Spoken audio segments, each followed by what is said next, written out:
Okey, baik. Assalamualaikum warahmatullahi wabarakatuh dan salam sejahtera murid-murid sekalian. Hari ini kita bertemu lagi untuk subjek Bahasa Melayu tahun 3. Hari ini kita masih lagi dalam tajuk kemahiran mendengar dan bertutur.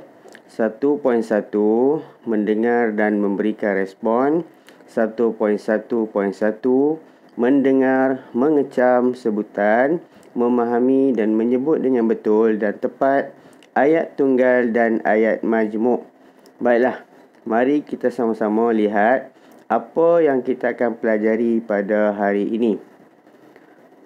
Baik, murid-murid sekalian, pada minggu lepas cikgu ada terangkan kepada kamu tentang ayat tunggal. Dan hari ini kita akan membezakan apa perbezaan ayat tunggal dan juga ayat majmuk. Baiklah, ayat tunggal ialah satu ayat yang terdiri daripada satu subjek dan juga satu predikat. Ayat ini juga dikenali sebagai ayat mudah atau ayat selapis. Maksudnya di sini, ayat ini tidak digabungkan dengan ayat yang lain. Ianya hanya satu ayat sahaja yang terdiri daripada subjek dan predikat. Contohnya, lelaki gemuk itu adalah subjek, manakala predikatnya sedang menembak burung. Jadi bila kita gabungkan jadi satu ayat, kita panggil sebagai ayat tunggal. Lelaki gemuk itu sedang menembak burung. Maksudnya di sini, ayat tunggal adalah ayat yang tidak digabungkan dengan ayat-ayat yang lain. Baik, sekarang kita tengok apa pula ayat majmuk. Ayat majmuk ialah ayat yang mengandungi dua ataupun lebih ayat-ayat tunggal disambungkan dengan kata hubung seperti dan, atau, kecuali, tetapi, sambil, seraya dan lain-lain. Jadi, mari kita tengok contoh ayat majmuk. Yang pertama Yang pertama tu adalah ayat tunggal. Razak mengambil sebuah buku cerita. Yang kedua, Razak membaca buku itu. Jadi dua ayat tunggal di situ kita gabungkan menjadi ayat majmuk. Razak mengambil sebuah buku cerita lalu membaca buku itu.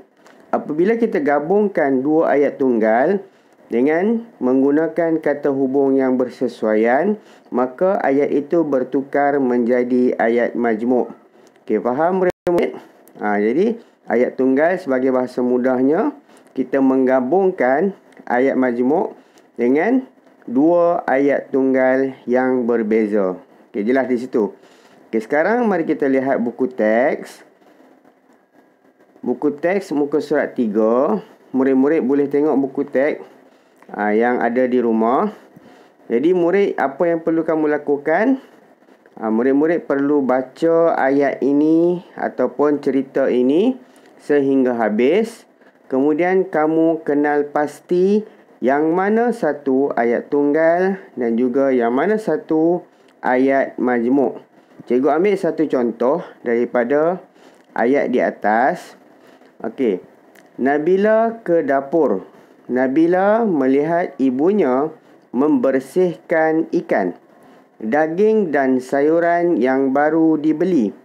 Okey, situ kita dapat lihat ada dua perbezaan. Kita tengok dulu yang mana ayat majmuk. Okey, Nabila ke dapur. Okey, ini. Okey. Nabila ke dapur. Ini kita panggil sebagai ayat tunggal. Sebab apa? Sebab tidak digabungkan dengan kata hubung yang lain. Nabila ke dapur. Yang ini kita panggil sebagai ayat tunggal. Okey. Nabila melihat membersihkan ikan, daging dan juga sayuran yang dibeli. Jadi kita lihat di mana dia letakkan kata hubung. Letakkan kata hubung ya. Okey, dan di situ. Jadi dua ayat yang berbeza iaitu ayat tunggal. Dia nyatakan di situ bahawa itu adalah ayat majmuk, digabungkan dua ayat. Nabila melihat ibunya membersihkan ikan, daging dan dan itu adalah kata hubung sayuran yang baru dibeli. Jadi di sini menunjukkan ini adalah Jadi jelas di situ. Jadi kamu dah faham yang mana ayat tunggal dan juga ayat majmuk. Jadi kamu boleh cari lagi yang mana ayat yang ada dalam petikan ini. Yang mana ayat tunggal dan juga yang mana ayat majmuk. Jelas di situ?